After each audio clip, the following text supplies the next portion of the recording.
Bienvenue dans En Présence, le podcast qui t'invite à ralentir, ressentir et revenir à l'essentiel. Je suis Mathilde et je t'accompagne avec douceur et en conscience sur le chemin de la guérison. Ici, je te parle avec le cœur de santé mentale, d'émotions, de système nerveux, de résilience, de reconnexion à soi et à la nature pour que tu puisses pleinement reprendre ton pouvoir intérieur et ainsi vivre une vie plus épanouie et plus sereine. Hello et bienvenue à toi dans ce 11e épisode de mon podcast En Présence et je me réjouis de te retrouver aujourd'hui pour parler d'un sujet qui est essentiel quand on parle de théorie polyvagale. Aujourd'hui, on va parler de neuroception.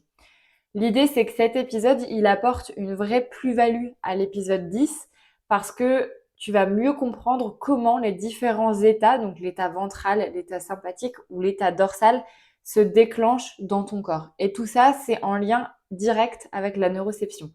Alors, qu'est-ce que ça cause ça encore ? Sois rassuré, on va tout détailler dans cet épisode.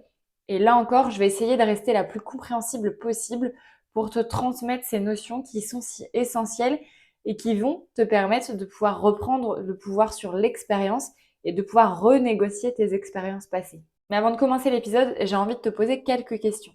Est-ce que toi aussi, ça t'arrive d'avoir des pensées négatives, même de te créer des scénarios catastrophes dans ta tête et que tu sais bien que ce scénario catastrophe, il génère en toi une certaine anxiété, un cœur qui bat plus vite, des mains qui deviennent moites, tu as un coup de chaud et généralement, tu te dis que tu es la seule à vivre ce genre de choses et que les gens autour de toi, ils sont beaucoup plus posés, qu'ils n'imaginent pas tous ces scénarios catastrophes. Je te rassure, tu n'es pas seule.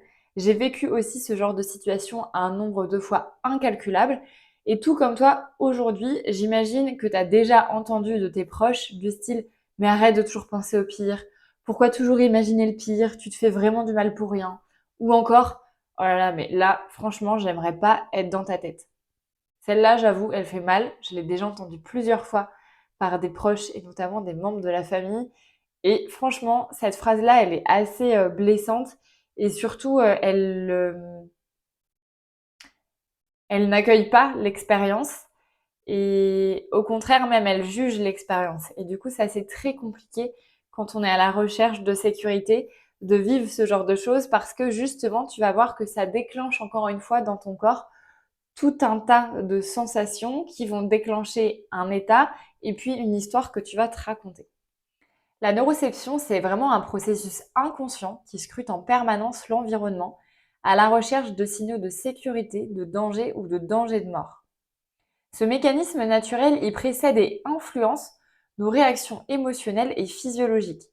Donc physiologiques, ce sont les réactions du corps, comme le cœur qui bat plus vite, la transpiration, l'ouïe qui s'affine, etc. Ça, ce sont les réactions physiologiques.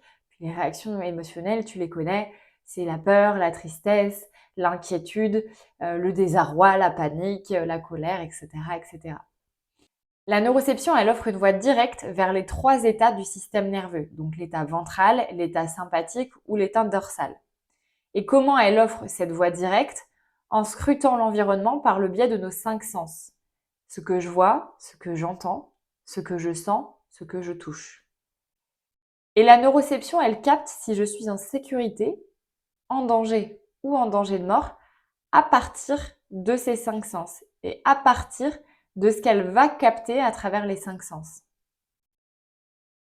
Et en fonction de l'information qui a été transmise, un des 3 états polyvagales va donc être activé, déclenchant derrière lui les réactions, les émotions et les pensées en corrélation avec l'état même de ton système nerveux. C'est-à-dire en fonction de si tu es dans ton ventral, dans ton sympathique ou dans ton dorsal. Comme le dit très bien Deb Dana, une praticienne renommée dans le milieu de la théorie polyvagale, l'histoire suit l'état. Donc finalement, c'est pas l'histoire que je me raconte qui me fait basculer dans l'anxiété, mais plutôt mon état nerveux qui génère une histoire qui va ensuite générer des réactions émotionnelles ou des réactions physiologiques. Et je dirais même des réactions physiologiques parce que généralement, quand il y a une histoire qui est en train de se créer dans ton inconscient, il y a toute cette part de réaction émotionnelle et de réaction physiologique qui s'enclenche. Et l'histoire suit l'état, c'est vraiment une phrase à engrammé dans ton conscient. Parce que quand on souffre d'anxiété, on se dit tout le temps qu'il faut qu'on aille soigner la tête parce que c'est dans ma tête que ça va pas. En réalité, oui, l'histoire, elle est dans ta tête. Mais l'état, où est-ce qu'il se situe? Il se situe dans ton corps. Donc c'est pas forcément que ta tête qu'il faut aller accompagner et soutenir. C'est avant tout d'aller soutenir ton corps, d'aller soutenir les sensations corporelles, d'aller soutenir cette neuroception de sécurité pour qu'ensuite s'enclenche une histoire positive, une histoire où c'est sûr, où c'est optimiste, où tu sais que tu vas réussir, où tu as confiance en toi, etc., etc. Et les pensées anxieuses, elles sont généralement pas la première cause de l'anxiété. C'est plutôt même une conséquence d'un des différents états du système nerveux. Parce que selon l'état dans lequel tu te situes, et cet état il est issu d'une neuroception de danger qui va influencer la nature de tes pensées. Donc bien évidemment, quand tu es dans un état de sécurité, qui est relié à l'état vagal ventral, les pensées elles sont souvent positives, optimistes, confiantes, bienveillantes, empathiques, etc. Alors qu'en revanche, si ton état sympathique ou ton état dorsal, donc soit l'état de défense, soit l'état d'effondrement sont enclenchés, ce sont des pensées négatives, des pensées craintives, des pensées catastrophées qui vont survenir dans ton cerveau. Donc en fait, les pensées aussi, elles sont très liées avec l'état de ton système nerveux. Et c'est là où parfois je trouve que le développement personnel, il a ses limites. Parce que dans le développement personnel, on nous dit qu'il faut que tu penses positif pour attirer positif. La pensée positive, c'est hyper important, etc., etc. Oui, je suis d'accord. Je suis d'accord parce que dans un principe d'attraction, oui, le positif attire le positif. Donc ça, ok. Par contre, il faut que tu penses positif. Là, je suis pas d'accord. Si tout le monde, si toutes les personnes qui pensent négative avaient juste besoin d'entendre cette phrase pour pouvoir penser positif et changer leur réalité, ça se saurait. La problématique, c'est que justement, leur pensée est en cohérence avec l'état dans lequel le corps se situe, avec l'état dans lequel le système nerveux se situe. Bien évidemment que si la personne, elle ne ressent pas de sécurité, mais qu'elle se sent en permanence en danger, c'est compliqué d'avoir des pensées positives. Donc là, on arrive sur une limite très claire du développement personnel et une limite qui est hyper culpabilisante parce que les personnes à qui on dit faut penser positif, vas-y, faut que tu penses positif, etc. et qui n'y arrivent pas, on les met en situation d'échec. Et la situation d'échec peut déclencher un état sympathique ou un état dorsal. Parce que si je suis face à de l'échec, peut-être que je peux me sentir nulle, peut-être que j'ai honte de moi, et la honte, elle est très corrélée avec mon état dorsal. Et donc, je réenclenche ces pensées négatives liées à mon état dorsal. Donc, je fais que nourrir le problème en disant il faut que tu penses positif. Donc, si toi, tu fais partie de ces personnes qui utilisent souvent cette phrase pour encourager tes proches, je t'invite à l'utiliser un peu moins souvent et à être vraiment à l'écoute de ce que te dit la personne en face de toi. Parce que là, on n'est pas sur une question de volonté. On est vraiment sur une question de toute manière, dans l'état dans lequel je me situe, mon système nerveux crée des scénarios catastrophes. Parce que justement, j'arrive pas à aller dans cet état de sécurité.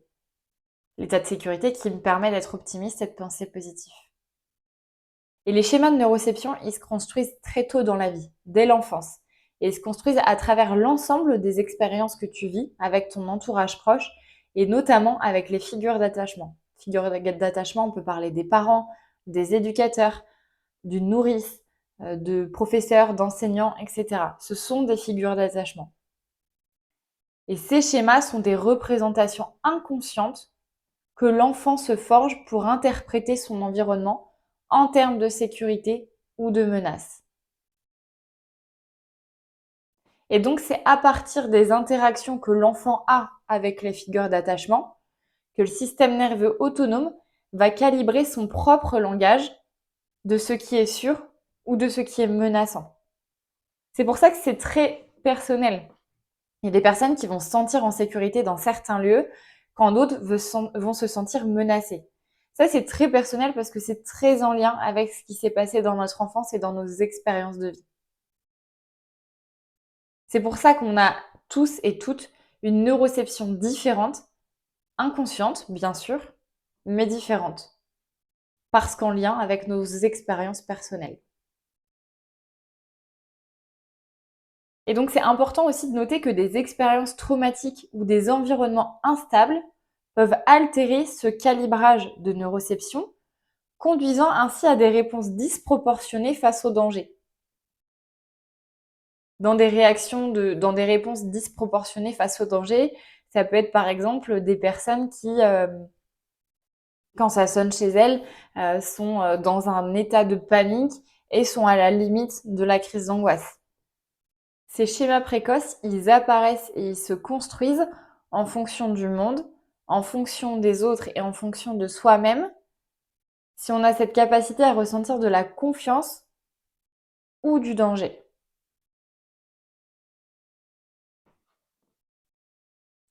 Ils s'élaborent en fonction de la qualité aussi des soins reçus, les soins qu'on reçoit dans l'enfance, de la régulation aussi émotionnelle que les adultes autour de moi ont pu offrir à l'enfant que j'étais, et de la constance des interactions que j'ai pu avoir avec des figures d'attachement sécures. Donc, par exemple, un enfant qui grandit dans un environnement stable et chaleureux, il développera plus facilement son schéma de sécurité, améliorant ainsi sa capacité à s'ouvrir et à réguler naturellement ses émotions. Là où inversement, un enfant qui a été exposé à des expériences de menace, d'instabilité ou de rejet va développer des schémas d'alerte et de défense qui vont orienter plus facilement son système vers la vigilance, la peur ou le retrait.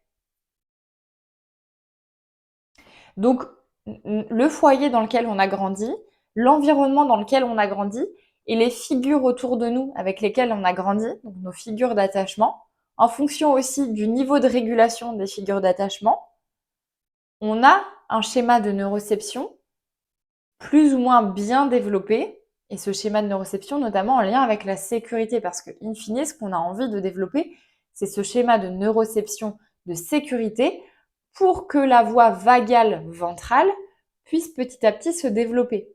Parce que dans l'épisode 10, donc dans l'épisode qui est sorti à 15 jours, j'ai développé les 3 états du système nerveux, et je vous ai dit que l'état dorsal, c'était l'état le plus archaïque, le plus ancien.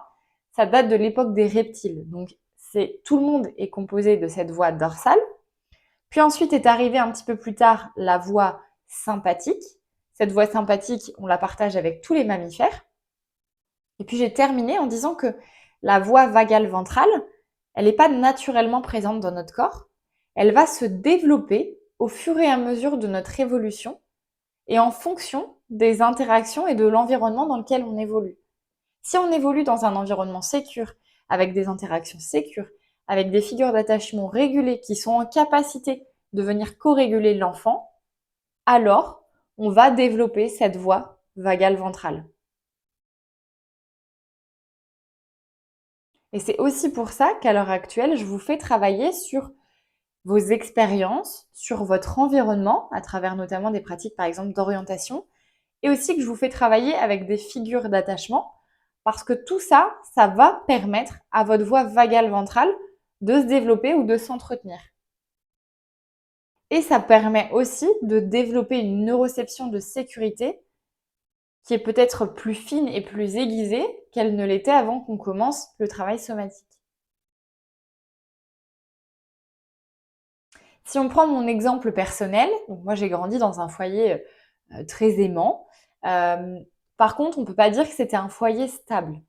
Dans le sens où j'ai une maman qui est souffrante, qui a été hospitalisée et opérée à de nombreuses reprises. Donc, elle était souvent hospitalisée sur des semaines, voire des mois entiers. Donc déjà, il y avait cette instabilité de cette figure d'attachement et de cette figure d'attachement sécure pour moi, qui en fait devenait insécure parce que un coup, maman était présente, un coup, maman était hospitalisée. Et puis en parallèle, mon papa il était très pris par son travail et donc très peu présent pour moi.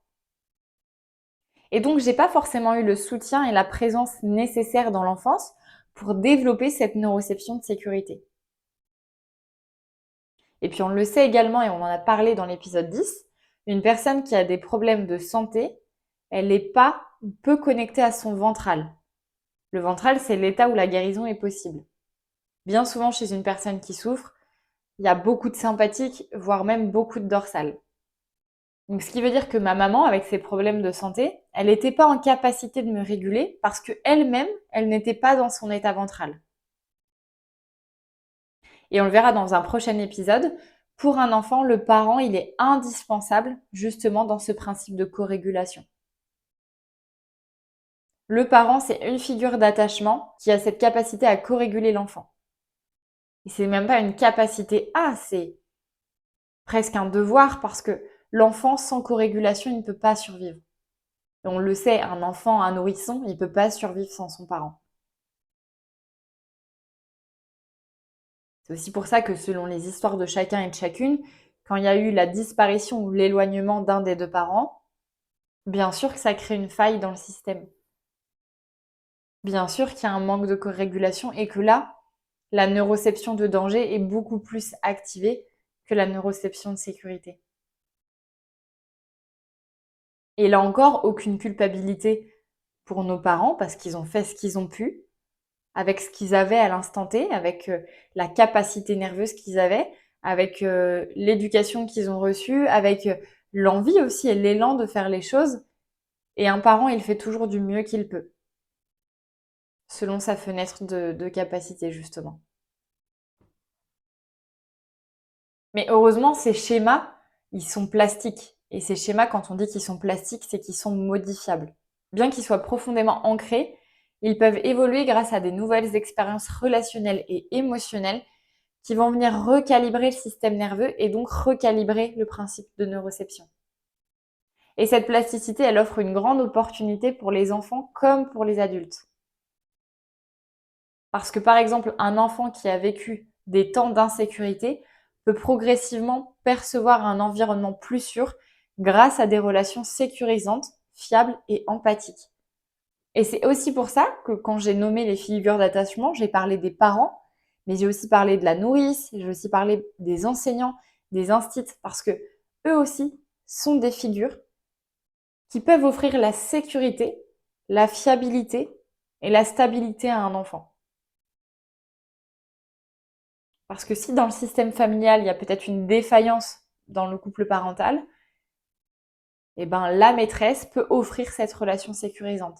Et donc, elle peut permettre de développer ce principe de neuroception de sécurité. Et donc, encourager la voie vagale ventrale à se développer elle aussi. C'est pour ça que le rôle de l'adulte, il est essentiel pour offrir un cadre affectif stable, une écoute bienveillante et des réponses adaptées aux besoins émotionnels de l'enfant. Et ça, c'est des découvertes majeures qu'on a fait ces dernières années. Il y a beaucoup de thérapies, que ce soit Stéphane Porges, Peter Levine, etc. Ils insistent vraiment sur le rôle des adultes, en fait, vis-à-vis d'un enfant. Et donc, si on prend l'image de notre société aujourd'hui, une société plutôt violente, menaçante, insécure, on ne peut pas dire qu'il y a une neuroception de sécurité qui règne. On ne peut pas dire que l'état ventral, il est facile pour tout le monde. Donc si on veut changer le monde, c'est déjà en se changeant soi, pour être un bon parent pour son enfant, pour que l'enfant puisse développer au maximum sa sécurité intérieure et donc sa voie vagale ventrale. Et le travail que tu fais aujourd'hui sur toi, c'est un travail qui permettra à tes enfants de mieux évoluer en fait, d'évoluer plus facilement, d'évoluer avec plus de sécurité et donc devenir un bon adulte. Quand je dis bon adulte, c'est un adulte justement avec les qualités du ventral. Et donc si t'es parent et que tu m'écoutes dans cet épisode, j'imagine que tu vois déjà des situations où tu te dis oh là là, mais en fait, j'ai pas fait les choses bien. Alors déjà, pas de culpabilité, parce que tu as fait du mieux que tu pouvais. Et ces notions-là, elles ont justement pour objectif d'augmenter ton savoir, d'augmenter ta connaissance, pour justement que tu puisses réajuster ce que tu offres à ton enfant. Si je peux te donner quelques conseils pratiques qui sont aussi tirés des lectures que j'ai pu avoir sur le sujet, c'est que pour accompagner un développement sain de la neuroception chez l'enfant, les parents ils peuvent offrir un environnement prévisible, calme et rassurant. C'est par exemple, quand on dit un environnement prévisible, c'est par exemple dire à un enfant, le matin, ben là, je vais prendre ma douche. Et puis après avoir pris ma douche, on partira faire les courses tous les deux. Et même si l'enfant, il a que quelques mois, en fait. C'est aussi au moment où on remet l'enfant dans sa poussette, de lui dire, bah là, on s'en va de chez papy et mamie. Je vais te remettre dans la voiture, on va rentrer à la maison. Et on a l'impression que les enfants, ils comprennent pas. Mais bien évidemment que si. Leur neuroception capte l'information et capte qu'il y a de la sécurité à ce moment-là. Là où si on leur dit rien, d'être ballotté d'une poussette au bras à la voiture, etc., ça peut être insécure, ça peut être menaçant pour eux. Donc juste de dire les choses, d'être prévisible. Ça peut être aussi d'être attentif aux signaux corporels de l'enfant pour détecter et l'aider à co-réguler ses états émotionnels. S'il y a des tensions, des pleurs, des crispations, une forme de fermeture aussi dans le corps. Tout ça, c'est des signaux qui vous permettent de savoir, ben tiens, est-ce qu'il est dans son dorsal, dans son sympathique, dans son ventral? Et qu'est-ce que je peux lui offrir? Est-ce que je peux être un bon container pour mon enfant pour qu'il puisse vivre cette expérience avec le plus de sécurité possible? C'est aussi de favoriser le jeu, la spontanéité et l'expression émotionnelle libre, parce que ça aussi, ce sont des outils de régulation et d'exploration. Et le jeu, c'est un état mixte entre mon ventral et mon sympathique. Donc, quand je joue, je suis en train d'enclencher cet état mixte et de lui faire découvrir que bah, il y a une autre voie, il y a la voie sympathique, mais il y a aussi cette voie ventrale. Et donc d'entretenir le développement de la voie ventrale. Puis un conseil aussi très important, c'est d'apprendre aussi à se réguler soi-même en tant que parent, parce que l'enfant il perçoit inconsciemment tous les états affectifs des adultes. C'est pour ça que la neuroception c'est inconscient, mais c'est hyper pertinent et hyper puissant. C'est qu'une personne, quand elle rentre dans une pièce, votre neuroception est capable de savoir dans quel mode, dans quel état de son système nerveux elle est. Et puis bien évidemment, de chercher des professionnels soutenants s'il y a des troubles sévères ou des traumatismes qui sont présents chez l'enfant. Parce que être un bon parent, c'est être aussi en capacité de voir ses propres limites et de savoir que là, l'enfant a besoin d'aide et qu'on n'est peut-être pas la personne en capacité d'aider son enfant. Mais ce qu'il faut retenir jusqu'ici, c'est que tout se renégocie, vraiment. Et tout se renégocie notamment avec un travail corporel. Puisqu'on l'a dit, la neuroception, elle se passe dans le corps.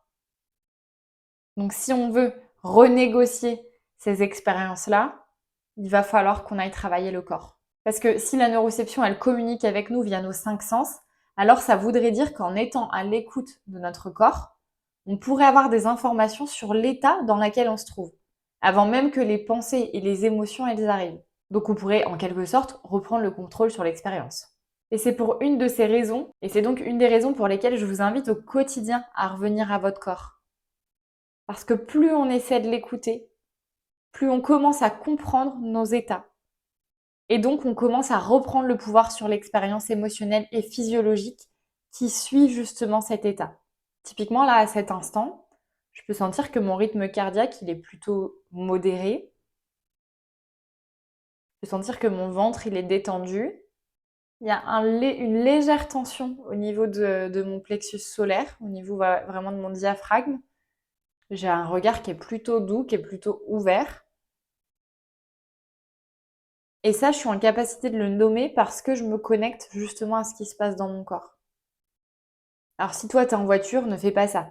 Mais si t'es chez toi posé à m'écouter, alors je t'invite à ressentir ce qui se passe dans ton corps, à observer ton environnement, les bruits, les odeurs et toutes les informations qui parviennent à ton système nerveux autonome. Et qui dit système nerveux autonome dit que nous n'y pouvons rien, parce que ça se fait automatiquement, ou tout du moins que cette neuroception, elle est très inconsciente. Mais on peut reprendre le pouvoir sur l'expérience si justement on commence à se connecter à cette neuroception, à ces sensations qu'on ressent dans le corps et dans notre environnement, et si on commence à soutenir le corps par des pratiques corporelles et à modifier son environnement. Modifier son environnement, c'est parfois être en capacité de retirer une décoration dans la maison qui, quand on la regarde, en fait, nous fait nous sentir pas hyper bien. Déclenche une neuroception de danger ou de danger de mort. Et ça, on peut s'en rendre compte que si on est vraiment à l'écoute de ce qui se passe dans le corps. Parce que ça se trouve, la déco, elle est posée sur le meuble depuis des années, tu passes devant sans jamais t'en rendre compte. Mais là, en étant beaucoup plus attentive à cette expérience, tu te rends compte finalement que ce vase, en fait, il déclenche vraiment du sympathique chez toi. Donc, on le met dans un placard ou on le vend, peu importe. Et on enlève déjà un premier parasite de l'environnement qui me fait me sentir pas en sécurité. Si je reprends ma propre expérience, non pas parce que je suis un exemple, mais parce que je pense que vraiment de te partager tout ça, ça peut t'aider à mettre le doigt sur tes propres signaux de perception de sécurité, de danger ou de danger de mort. Par exemple, pour moi, la chaleur, c'est une sensation hyper sécurisante. J'adore avoir du chaud, une boisson chaude, une bouillotte sur le ventre, une douche chaude, ou encore être sur mon bain de soleil avec 30 degrés dehors. Par contre, le froid, c'est vraiment quelque chose qui va activer une réponse de danger. Quand j'ai froid, je sens tout de suite que je me crispe, que je suis beaucoup plus en retrait, comme si je regardais la scène du monde extérieur. Un cœur qui bat plus vite aussi, puis des pensées qui commencent à être pas hyper positives, pas hyper joyeuses. Puis si on compare avec une autre sensation physique, quand par exemple j'ai le ventre plein, parce que j'ai bien mangé et que je suis rassasiée, généralement ça m'envoie directement dans mon état dorsal. Alors que pour d'autres, ce serait d'avoir le ventre vide qui envoie dans le dorsal. Et moi, de mon expérience personnelle et de mon parcours personnel, notamment avec l'anorexie, avoir le ventre vide, c'est beaucoup plus sécure pour moi. Mais ça aussi, ça se renégocie, à force de travailler avec son corps. Idem, j'adore le son du handpan. J'aime beaucoup chez moi mettre des musiques de handpan. Par contre, j'ai horreur du style métal. C'est simple, c'est que si j'entends du métal, mon dos il va se raidir tout de suite. Mes mâchoires vont se crisper, je vais avoir froid et puis mon cœur va s'emballer. Et j'ai un regard beaucoup plus noir, beaucoup plus perçant. Parce que ma neuroception, elle capte le son, qui va déclencher un état physiologique, qui va, elle, déclencher une émotion, et cette émotion va raconter une histoire. Et l'histoire qu'on se raconte, c'est pas forcément sous forme de pensée, hein. Parfois, c'est sous forme d'image. Ça, c'est propre à chacun, là encore. De comment l'histoire se manifeste. Tu le sais, si t'es plutôt auditif, si t'es plutôt visuel, ou autre. Parce qu'on verra que voilà, les histoires, elles peuvent se raconter de différentes manières. Je redonne un autre exemple personnel, parce qu'il y a quelque temps, je suis allée visiter un lieu culturel. Et durant la visite, on descendait dans une genre de cave, donc une immense pièce avec des pierres apparentes, assez sombre du coup, parce que bon, une cave, vous vous doutez bien qu'on est sous le sol du coup. Il faisait assez froid, les sons résonnaient beaucoup dans cette pièce parce qu'il n'y avait pas grand-chose. Et jusque-là, rien de très inquiétant. Je savais foncièrement que j'étais dans une visite culturelle, que c'était une cave, voilà, qu'on était à tel endroit, tel jour, telle heure. Puis il y a une personne à l'extérieur de la cave qui a commencé à s'énerver contre ses amis. Donc vous imaginez bien quelqu'un qui s'énerve à la porte de la cave, ça fait vraiment résonance dans toute la cave. Et moi, à ce moment-là, je remontais l'escalier pour sortir. Donc forcément, je suis passée devant eux, qui étaient toujours en train de se prendre la tête. Et cette situation-là, chez moi, elle a déclenché une réponse de figement, comme si c'était moi qui étais dans l'histoire, en fait. Comme si c'était moi qui me faisais engueuler. Donc j'ai eu les jambes coupées, le cœur qui s'est très vite accéléré, la sensation aussi de m'être rétrécie, d'avoir de nouveau 3 ans là et de pas pouvoir me débattre et me défendre.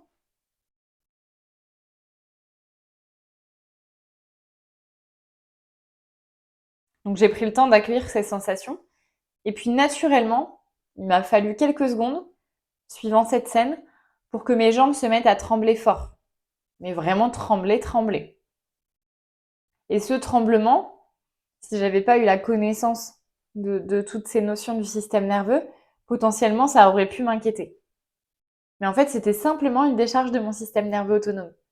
Parce qu'il venait d'être activé très fort, puisqu'il y a eu ce figement, donc un état mixte entre le sympathique et le dorsal. Il y a eu une neuroception de danger plus qui s'est enclenchée. Et donc, une fois le danger passé, quand on s'est éloigné de la scène, mon système a déchargé. Et il a déchargé par des tremblements. Et ça, c'est très animal, hein. Vous le voyez très bien aussi avec les chiens ou avec les chats. Quand il y a une bagarre entre deux chiens, vous récupérez votre chien, soit il tremble, soit il va avoir envie d'aller se poser par terre et au soleil et de se recharger. Les animaux le font très très bien. Nous, en tant qu'humains, bien souvent, on oublie de décharger. Donc c'est aussi ça, hein, tout le travail somatique, c'est d'apprendre à décharger les charges émotionnelles qui sont engrammées dans mon corps. Et observer tous ces signaux corporels, ce qui équivaut à de l'interoception. L'interoception, c'est cette connexion avec ce qui se passe à l'intérieur de moi, cette prise de conscience de mes sensations. Elle permet de mieux comprendre son système nerveux et donc ses différents états. Et de pouvoir plus facilement cartographier son système nerveux. Parce que oui, il y a des choses de manière générale qui sont dans le ventral, qui sont dans le sympathique, qui sont dans le dorsal. Ça, on l'a détaillé du coup dans l'épisode 10. Et je te renvoie vers cet épisode si tu ne l'as pas écouté. Et puis après, en fonction de chacun, on va venir affiner cette cartographie. Parce que là encore, on a des expériences tous très personnelles vis-à-vis de cette neuroception. Donc bien que la neuroception, elle soit inconsciente, il est tout à fait possible de travailler afin de modifier et d'affiner cette neuroception. On l'a vu juste avant, grâce justement à cette neuroplasticité où on sait que tout se renégocie. Et la renégociation, elle se passe pas du haut vers le bas, mais bien du bas vers le haut. Donc c'est pas de la tête vers le corps, mais bien du corps vers la tête. Et on l'a compris dans cet épisode, la neuroception, elle capte les signaux de sécurité, de danger ou de danger de mort grâce aux 5 sens. Donc mon odorat, mon ouïe, ma vue, mon toucher. Et ces 5 sens vont déclencher un état de mon système nerveux, qui cet état va ensuite déclencher des pensées en réponse justement à cette neuroception. Donc si ça passe d'abord par le corps avant de remonter à la tête, ça sert à rien de vouloir passer par la tête pour retrouver de la sécurité. Va falloir faire le même chemin. On va d'abord passer par le corps pour que ça remonte ensuite à la tête. C'est ce que je vous disais tout à l'heure, hein, la pensée positive, on l'a tous et toutes déjà essayé. Ça peut marcher, mais ça marche pas à tous les coups. Parce que l'histoire suit l'état. Si tu es dans un état sympathique ou dorsal, je te mets au défi de penser positif. Tu vas voir que les pensées négatives vont crier beaucoup plus fort que les pensées positives. Et plutôt que de s'auto-persuader que tout va bien, et c'est simplement de faire sentir à ton corps que tout va bien. Et donc là, tu me vois arriver avec mes gros sabots. Ça passe forcément par un travail corporel. Revenir au corps, sentir son corps, sentir les sensations dans le corps et agir en fonction de cette interoception. Voilà la clé pour aller travailler l'anxiété.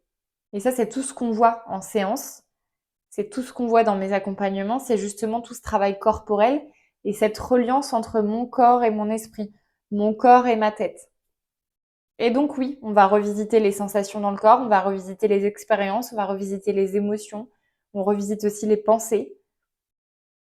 Parce que tout ça, ce sont des indices qui nous permettent d'aller travailler le système nerveux et de venir le sécuriser là où il ressent de l'insécurité.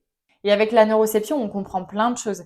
Et clairement, en ayant cette conscience de cette notion, mon quotidien, il a commencé à changer. Parce que j'étais beaucoup plus consciente de mon environnement, beaucoup plus consciente des personnes que je côtoyais et beaucoup plus consciente de ce qui se passait dans mon corps.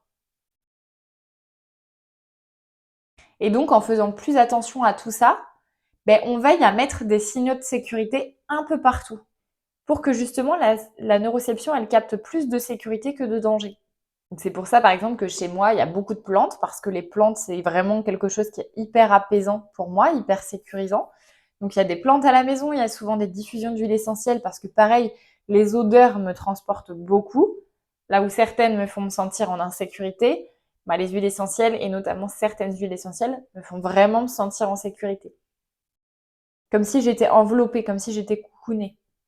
Alors j'imagine que, avec tout ce que je viens de te dire aujourd'hui, tu te demandes comment tu vas bien pouvoir faire ce travail, comment tu vas pouvoir renégocier l'expérience. Je sais aussi que tu aimerais que je te donne des clés concrètes maintenant, mais non, on va titrer l'expérience.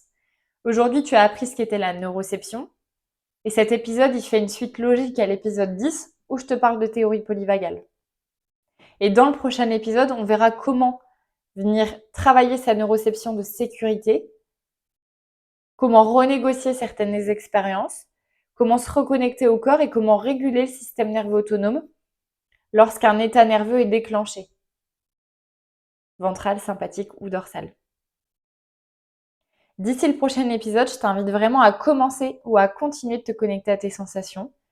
Tu peux déjà te demander régulièrement dans la journée qu'est-ce que je ressens. Est-ce qu'il y a des tensions dans mon corps? Est-ce que j'ai froid? Est-ce que j'ai chaud? Est-ce que j'ai une envie particulière? Envie d'aller faire pipi, envie d'aller boire de l'eau, envie de prendre l'air? Comment tu te sens aussi quand tu es en contact de telle ou telle personne?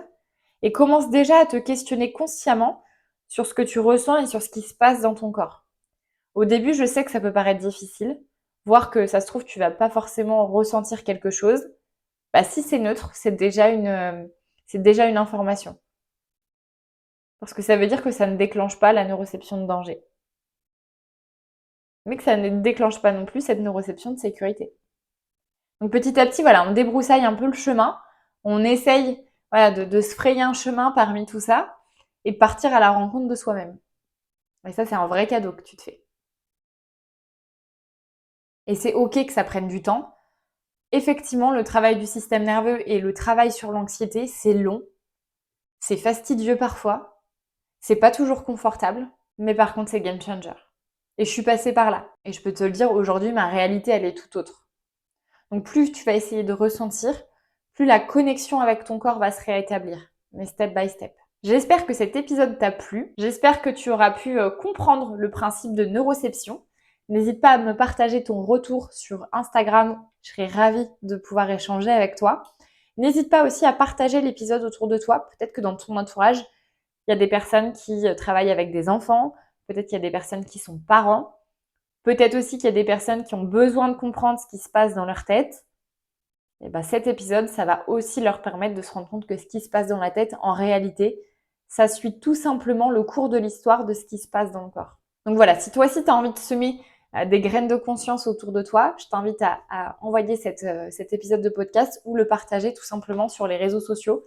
Je serais ravie aussi de te repartager si tu publies le podcast en story. Et puis moi, je te dis à très vite dans un prochain épisode. D'ici là, prends soin de toi, connecte-toi à toi et reste en présence.